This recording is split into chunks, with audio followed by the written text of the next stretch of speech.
అందరికీ నమస్కారం. World recycling day June 24th. Upcycling day actually. Upcycling day అంటే మనందరికీ తెలిసిందే కదా. Reduce, reuse, recycle. అంటే మనం ఏదైనా మనకి వాడట్లేదు, చాలా రోజుల నుంచి అది వాడకంలో లేదు, దాన్ని వాడకుండా వ్యర్థంగా పక్కన పడేసి ఉంచాం. దీన్ని మళ్ళీ రీయూజ్ చేయాలి, బెటర్గా వాడాలి, దీనికి ఉపయోగకరమైన లైఫ్ ఇవ్వాలి అని ఆలోచన చేయటమే world upcycling day. World upcycling day రోజు మనందరం మిత్రులారా, మన ప్రతి వాళ్ళ ఇళ్లల్లో ఇప్పుడు బట్టలు ఎక్కువ నేను చూస్తున్నది, ప్రతి వాళ్ళ ఇంట్లో బట్టలు గొట్టలు గొట్టలుగా వాడే ఉంటున్నాయి, వాడని దానికి డబుల్ ఉంటున్నాయి, పిల్లల దగ్గర నుంచి పెద్దవాళ్ళ దాకా.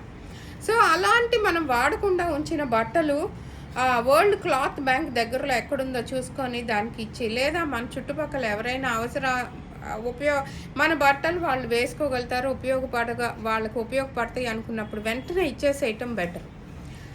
అలాగే కొన్ని సామాన్లు ఉంటాయి, పాత కుక్కర్లు, దోశ ప్యాన్స్, ఒక్కొక్కళ్ళ దగ్గర మిక్సీలు, ఇంకా రకరకాలుగా వాడని ఫ్యాన్లు, వాడని టార్చ్ లైట్లు, వాడని గోడ గడియారాలు, చేతి గడియారాల దగ్గర నుంచి వాడని వస్తువులు చాలా ఉంటాయి. ఇవన్నీ కూడా మనకి ఇంట్లలో పైలప్ అయ్యి మనకి మనశ్శాంతిని కరువు చేస్తాయి తప్పితే దీనికి సొల్యూషన్ ఏంటంటే, అవి ఎవరికి ఉపయోగమో వాళ్ళు ఎవరైతే దాన్ని రిపేర్ చేయించుకొని వాడుకుంటారో, ఎగ్జాంపుల్ మన ఇంటి పక్కల, మన మనకి పని వాళ్ళలాగా మనకి ఉపయోగపడే వాళ్ళని చూసి అవసరమైన వాళ్ళకి మనం అవి ఇవ్వటం వల్ల